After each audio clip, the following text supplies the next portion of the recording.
been thinking a lot about what I went through that night, a couple years back. I've never had the chance to process it.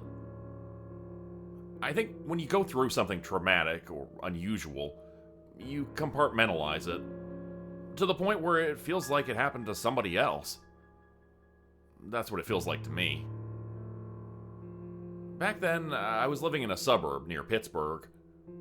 I was making ends meet, but margins were slim, and the notion of owning my own house felt like a dream at best. I'd been dating a girl for 2 years, looking for the perfect time to propose, but I just couldn't find the right time and place. But my fortunes were about to change. I got offered a promotion at my job. I'd be a shift manager at a large chemical plant in a couple of weeks. But even better, I got an email about something that might be the perfect time and place for me to finally propose. I was subscribed to a newsletter for a particular singer-songwriter that my girlfriend and I both enjoyed. The first thing we'd ever bonded over was music. There was a promotional campaign where there would be a sneak release of tickets to an upcoming tour, and the first 30 in line would be offered backstage passes. I couldn't imagine a better place to pop the question. Maybe I could even get a chance to do it on stage if I asked nicely. But it had to be a surprise, so I kept it to myself. I made up an excuse about going to see my brother and packed a campout kit to get in line well and early. The newsletter recommended that all those interested be in line at least 24 hours ahead of the ticket release. Please be patient and understanding, the email read, and please wait in line. I drove out there early Saturday morning. They'd arranged it as a sort of pop-up store. It was going to have all kinds of merch, and by opening day, there'd be plenty of people dropping by to get ordinary tickets. But I'd be one of those 30 who got the good ones. Come hell or high water. It was awkward getting there, though. They'd shut down 3 of the roads for maintenance, making me zigzag between cones and waiting for traffic in opposing lanes to take a turn. There was an apartment complex nearby, but that had to be tented for fumigation. A couple of nearby stores were shut down after health inspections. All in all, it was just bad timing, and there would be no comforts. But I got a bunch of gear packed. I'd be fine. I had an audiobook, some TV shows, and a lawn chair with a slot for an attachable umbrella. I could sit out there for days if need be. As with most pop-up events, there was no big sign, and the location was closed with metal shutters out front. The only thing that showed that this was the place was a discreet little poster on the side of the door that read, "You made it." The newsletter had mentioned that particular poster. It was all designed in a way to make the release feel exclusive. I got there about 23 hours early, and my heart sank. There were already people in line. Luckily, I only counted 27, but for a short moment there, I was ready to throw in the towel. I got to the back of the line, did a second and third count, and breathed a sigh of relief. As long as no one cut in line, I was in the green. So I set up my chair, attached my umbrella to it, and got started on the first season of Monk. After a couple of hours, the line had grown to about 50 people before slowing down. Maybe those in the back were hoping people up front would drop out, or maybe they hoped there'd be extra tickets. The email had mentioned there might be a couple of extras, but it couldn't be guaranteed. But I was still in the green, so I didn't have too much to worry about. It wasn't an unpleasant place to stay. The building was facing away from the sun, and there wasn't any traffic nearby because of all the maintenance.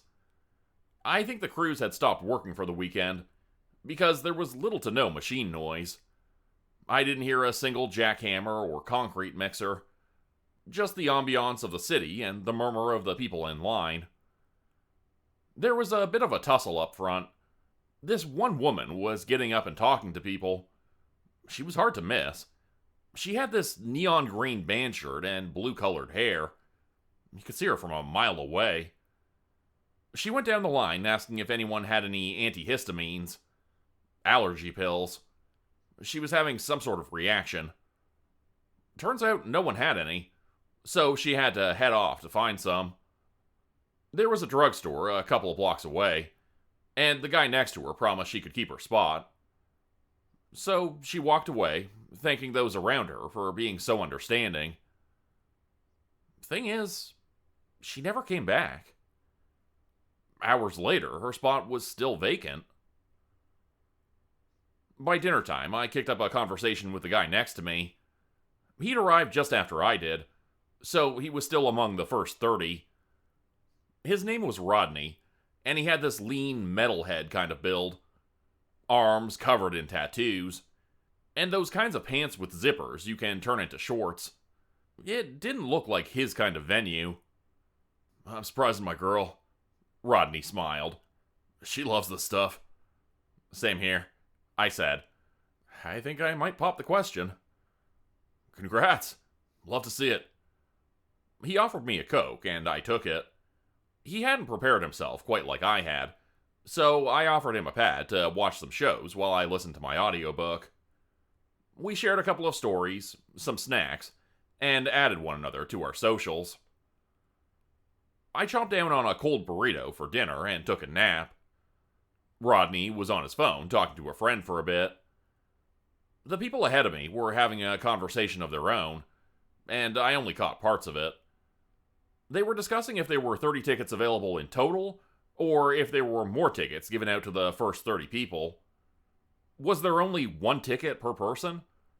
Because if all in line wanted 2 or more, that'd be over 60 in total. The email hadn't specified it, so they were a bit worried.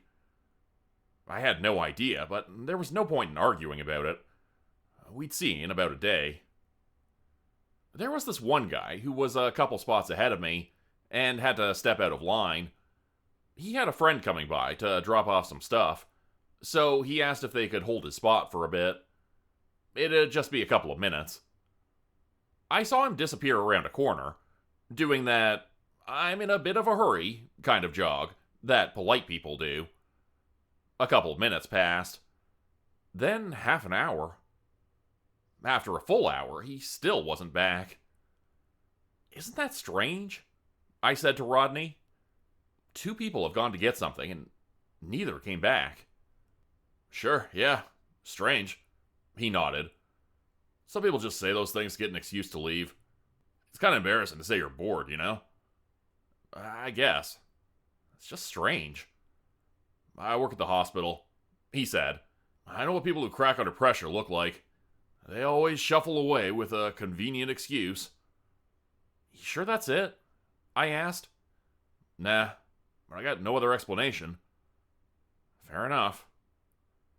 As the sun dipped below the horizon, the sounds of the city lowered to a mumble. Cars gave way to people walking their dogs. And in this particular neighborhood, there were a lot of those. There were a couple more people who got out of line and walked away, not to return. We were still well over 40, though. But I think some got cold feet as the city got dark. A couple of light posts from a nearby street cast long shadows across the pavement. I was having a nap when Rodney poked me. He looked confused. "Some folks in the back are saying we're in the wrong line. They're opening some name brand store. There ain't no ticket sales." "You shitting me?" I scoffed. "You can't be serious." A guy 3 steps ahead looked back. "This ain't no store opening," he called back. "It's an autograph signing." That kicked up a murmur. All of a sudden, the entire line was talking. There was some confusion about what we were actually doing out there. A lot of people were there for tickets, but for different artists. Some were there for a shop opening, an autograph signing, or a giveaway. A couple of phones were being passed around and shown, so we could compare emails. All the emails were from different accounts, seemingly official enough to get past the spam filters. They all advertised different things, but they ended with the same line. "Please be patient and understanding, and please wait in line."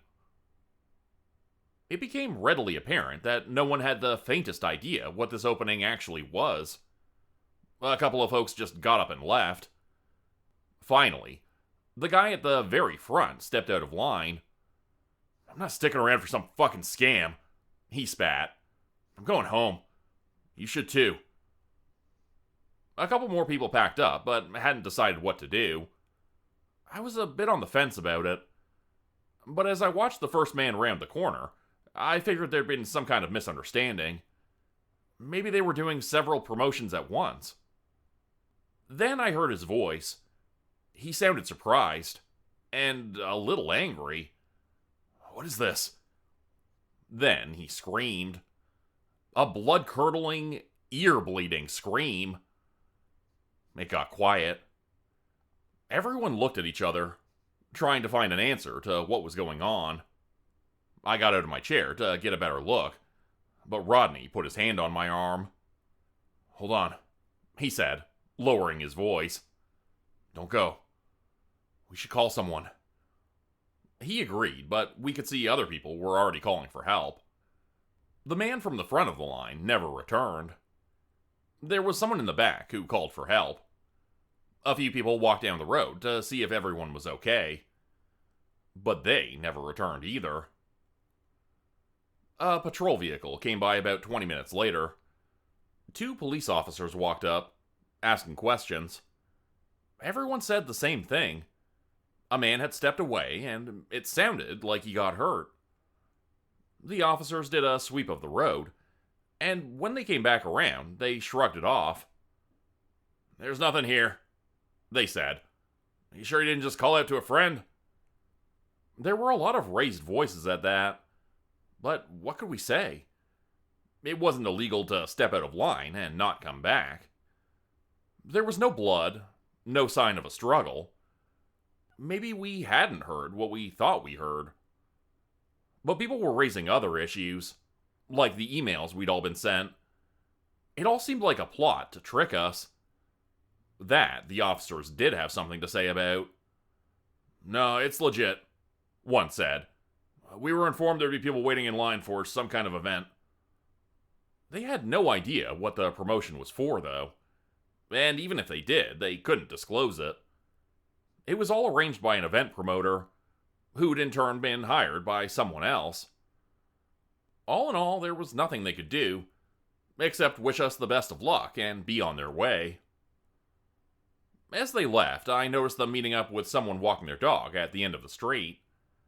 They shook hands, looked at us, and went their separate ways. Rodney and I stayed up late. We decided we'd take turns sleeping just to make sure no one took our things. I took the first shift. The line had been whittled down to about 30 people by then. There had been a lot of people trickling out after the uncertainty of what this was supposed to be. Of course, none of them came back. I didn't hear anything else, but there was this rising unease that there was something inherently dangerous about stepping away. I could hear a couple of people talking about it. That is, until a woman further back had had enough. She'd been sitting quietly for a while, listening to people talk over her. "It's not a big deal," she groaned. "Look, I'll walk one lap around the building. I'll leave my purse here so you know I'll be back, okay?" Maybe she was tired or frustrated. Maybe she wanted to prove a point. She stepped out of line and rounded the corner with a huff. Judging by the size of the building, it ought to take her a couple of minutes at a brisk walking speed. But as those minutes dragged on into half an hour, it was clear she wasn't coming back. She'd left everything behind, so it was clear this wasn't voluntary. Someone had kept her from coming back. No one would willingly leave behind their identification, credit cards, and phone. A couple people discussed leaving as a group. Someone mentioned leaving while being on a phone call, to report back as they went, but no one wanted to take the risk. We didn't know what was going on, and no one was eager to put themselves on the line. Instead, we waited, speculated, and murmured back and forth about what might be going on. Was it a trafficking thing? Gang-related? Or was this whole thing just a big misunderstanding? I woke up Rodney around midnight and leaned back in my chair. I told him about the woman leaving her things behind, and I could see something settle on his brow. It was a strange position to be in. We were either completely fine or in incredible danger. But which was it? Which made more sense? I had a nervous sleep. No dreams, just a stream of thoughts. I kept waking up for the dumbest reasons. A car playing loud music a couple streets down. A barking dog. Someone throwing away a bunch of glass bottles. Just everyday city noise. Rodney had slumped against the wall and was chewing on some licorice. When he noticed me watching, he pointed down the street. "They keep coming back around." "Who?" I asked. "Not sure. Some guy walking his dog every 30 minutes or so." "The same guy?" "I don't know. Maybe." We kept our eyes on the street, and just like he said, a man with a dog passed by. He was wearing a large coat and a baseball cap, and the dog was one of the larger breeds. Possibly a St. Bernard, or some kind of sheepdog. "Every 30 minutes, Rodney reiterated. "I don't think he's walking his dog." "So what's he doing then?" Rodney shook his head and took another bite of licorice. "Patrolling." It was the middle of the night when the police came back. 2 officers, same as before, walked down the line with an audible sigh. "Someone called again?" they said. "What's going on?" A young man got up and pointed at the things the woman had left behind. The police scooped them up, checked them out, and promised to take them back to the station. As they were about to leave, the young man asked if they could escort him to his car. They agreed. As he left, he looked back to the rest of us, holding up his phone. A woman he'd been sitting next to held up her phone in response. "I'll stay on the line till I get home," he called out. "I'll keep you updated." It seemed to go well enough. But as they rounded the corner at the end of the street, I noticed one of the officers looking to the left and raising his hand, as if waving at someone just off to the side. We all looked at the woman with the phone. She was hunched over, cradling it with both hands, listening through wireless earpieces. She'd say something occasionally, like a quiet, "Yes, I'm still here," or, "Are you okay?" Then, after a couple of minutes, her eyes went wide. "Hello?" she said. "Dan? Dan, are you there?" There was no response. I could see the tears pooling in her eyes as her hand started to shake. He'd promised to stay on the line. Something must have gone wrong. "They're picking us off," muttered Rodney. "Someone is picking us off." "But why?" I whispered back. "What's the point?" "Think about it," he said. "This whole block is basically shut down. Road work, maintenance, fumigation, renovations. It's just us out here." "Why us? Why now?" "There's gotta be a reason." Everyone was awake by then. We tried to figure out if we all had something in common.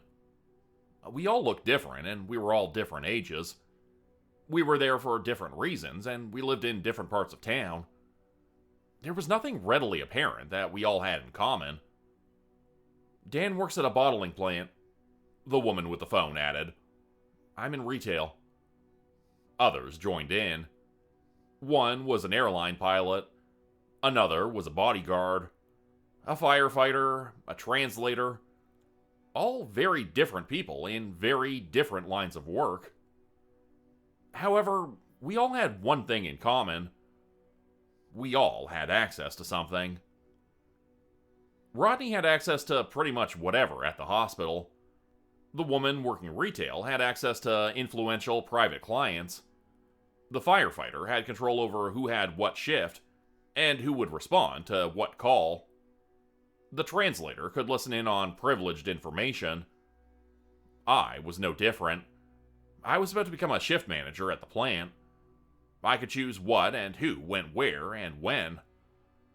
Is that it? Rodney asked. Is that what we're here for? What's the point of taking us out? I asked. This isn't hurting anyone but us. The man walking his dog was back for another round, but now it looked as if he'd slowed down a bit. As Rodney talked, I saw him stop at the end of the street, giving us a long look. And his dog looked too. Somewhere around 3 a.m., a whole group of people got up from the back of the line. The idea was clear. They were going to rush out of there. Others protested, saying they could call people over to come help. If we all call someone, we can make a crowd, a man called out. We can leave as a crowd, and we'll be fine. No, we have to spread out, someone else said. We go different ways and we go fast. Some of us are bound to get out.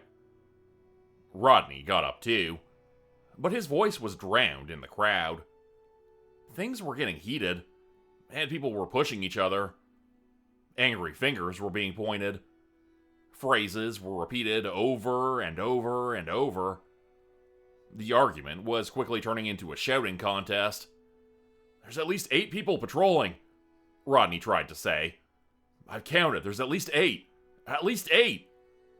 But no one listened.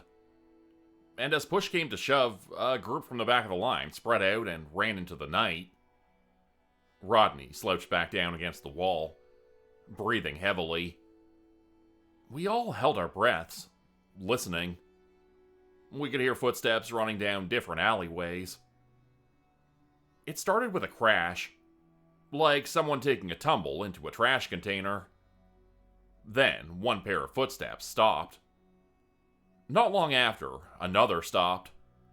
And from a far-off corner, I heard this barking. A loud, growling bark. No, someone pleaded.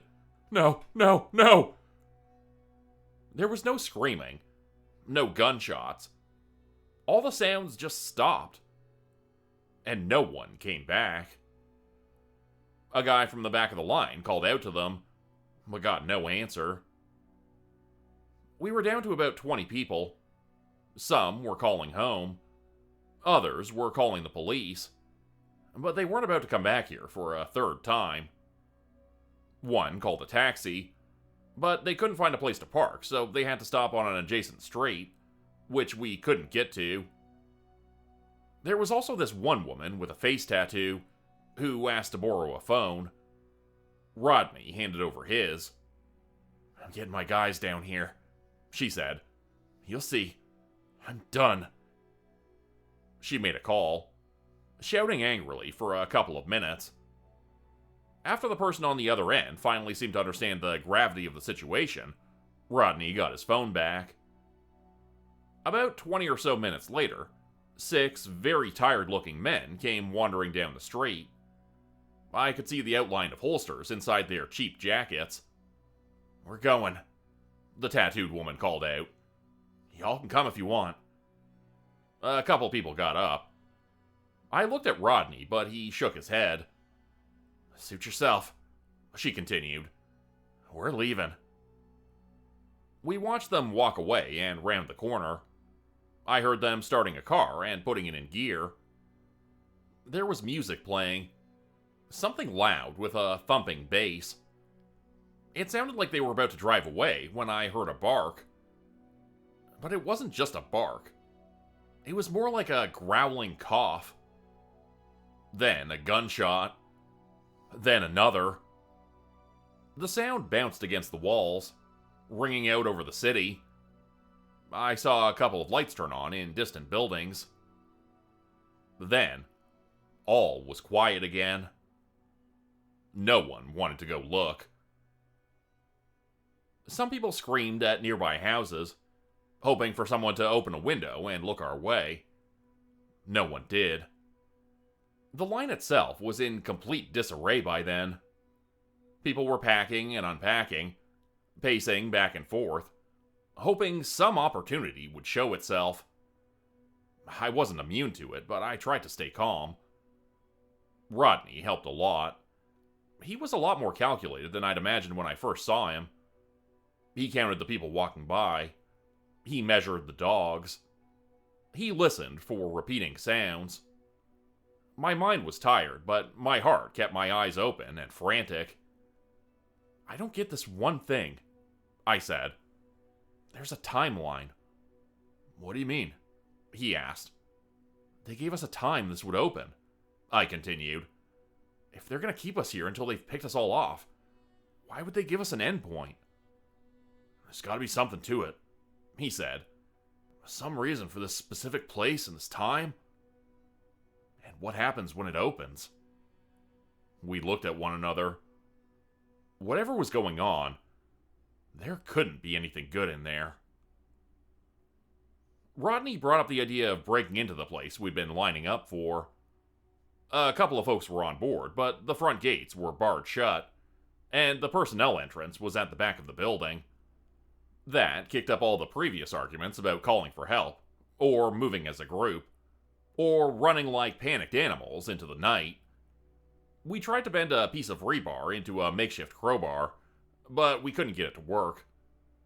The place was locked down hard, and we hadn't brought anything to break through. We couldn't do it. A couple people thought about collecting jackets and making a line, so we could pull them back if need be. The problem was, no one wanted to volunteer. "Nothing happens till we're out of sight," someone said. "As long as we're within view, nothing happens. So someone can go to the end of the street, look around the corner, and come back." We had a volunteer for that. A large guy in his early 40s. He brushed off our worries, grabbed his backpack, and went to the end of the street. We could see him the whole time as he called back to us. "There's a car here," he yelled. "The door's open. There's no one here." "Can you see anything?" Rodney called out. "Nothing," he said. "Not a soul." He turned to go back to us when he stopped. He looked to the side. There was a hint of doubt there. Rodney peered up at me, then back at the man. "I think the patrol's coming around," he said. "Any minute now."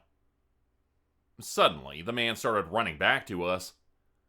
By the time he reached us, 3 of us were up on our feet to catch him and slow him down.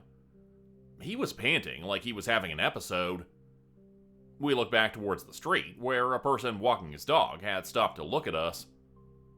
"That's no dog," the man wheezed. "I don't know what that is, but it's no dog." For a couple of seconds, we all just stared at the stranger. There really was something unusual about that dog. Its back legs had a curious shape, and there was a shine to its eyes that I hadn't noticed before. Almost blue. A couple more people would crack in the following hour. One just straight rushed down the road. Another tried to leave, but was held back by the others. A couple more tried to call for help, or to have someone escort them to their car, but nothing came of it. One guy kept spamming the police over and over, yelling at the operator that if they were upset with him, they were free to come down and arrest him any time. By dawn, there were less than 20 of us still waiting in line. It was about 6 a.m. when I saw someone coming down the road. A woman with blue-colored hair and a neon green band shirt. I poked Rodney. We recognized her. She'd been the first one to leave. The one who went to get allergy medication. She came back, I said. You sure? Rodney asked. You sure that's her? Positive, I said. Same clothes and everything. She waved at us. She was smiling and a bit bouncy, like she'd had a good night's sleep.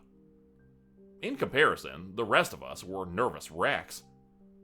I heard there was trouble, she said. I'm sure it was a misunderstanding. What happened?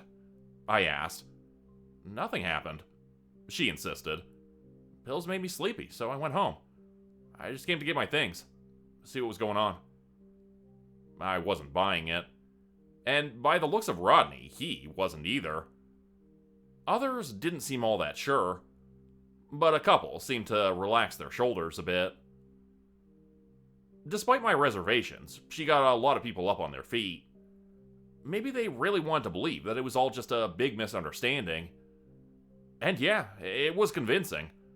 She'd come back, after all. But maybe she was some kind of plant. Or maybe it was just someone who sort of looked like her. About half of all the people who remained joined her. They left together, giving the rest of us a tired wave goodbye. Some broke down in tears. There was this one woman whose face was burned into my mind. She was completely beside herself, shaking like a dry leaf in the wind. "I'm scared, okay?" she cried. "I'm scared. I don't understand what's going on. I just want to go home." She was assured, hugged, and led by the hand. And slowly but surely, they all wandered off down the road. And none would return. About an hour later, there were less than 10 of us left. Rodney shook his head as he looked from side to side. "No patrols," he said. "They've missed it 2 times. You think we can go?" I asked. "No," he said. "Something's up." He shook his head as we looked down the road, only to see someone approaching. It was one of the people who'd been walking their dog. Except now, they weren't just passing by. They were stopping at the end of the street. A couple more joined, blocking off the other exits. One by one, they bent down and let their dogs off their leash. I looked at Rodney. For the first time, he looked scared. I could see his chest rising and falling with little claustrophobic breaths. We were being closed in on from all sides. "They fanned us out," he whispered. "They outnumber us." "What the fuck do we do?" I whispered back. He got up and I followed. Others were taking notice as well. But as we began to spread out, we could see the approaching people moving to intercept. Then, the barking. I'll never forget the moment the dogs stepped out of the shade of the surrounding buildings. They looked almost completely black in the shadows, but they remained equally black when they stepped into the morning light. They had this ink-black, slick skin. Their back feet looked like something from a bird, and the entire body was hunched over on all fours. It was more humanoid than I thought, and as they got closer, they stretched out. The smallest of them, at full length, was at least 6'7". One of them looked my way with a shark-like grin, scratching the pavement like an eager dog, with long, pointed claws. I looked back at Rodney a final time, and in a split-second realization, all hell broke loose. Someone made a run for it, only to be tackled to the ground. One of the dogs got them by the neck, and bit down hard with a sickening snap. One guy tried to climb a light post, hoping he could get up to a window of a nearby building. 2 more creatures tore down the light post, breaking it with a snap as he came tumbling to the ground. They were picking us off one by one, killing us, feeding on us. A couple had time to scream for help, but the creatures targeted whoever made noise first. The 40-something-year-old man who'd gone out to the street earlier was tackled face first into the pavement and had those razor-sharp teeth dug into the back of his neck. My mouth tasted salt as morbid death smells crept up my nose. We didn't stand a chance. There were at least 12 of them, and they knew what they were doing. Rodney and I stayed by the wall, trying to make ourselves as small as possible. I got a good look at some of the dog walkers. A couple of them were complete strangers, but a couple of them I recognized from earlier. They'd been in line. just like me and Rodney. Maybe they'd been plants, or something else entirely. The creatures were feasting. One of the handlers went up to the locked building and rolled it open, as one of them walked up to me and Rodney. He looked us up and down, as one of the creatures settled down by his side, snarling and drooling, starved, and ready to pounce. The man adjusted his glasses, peering out from under his baseball cap. "We got any hatchers left?" he called out. The building opened. I couldn't see what was inside from my angle, being pushed up against the wall. "All done," someone responded. "Got them all." The man looking at me and Rodney was maybe 30 years old, with a fashionable beard. Simple, square glasses. I couldn't have picked him out of a crowd. He looked down at the dark creature and adjusted his nondescript baseball cap.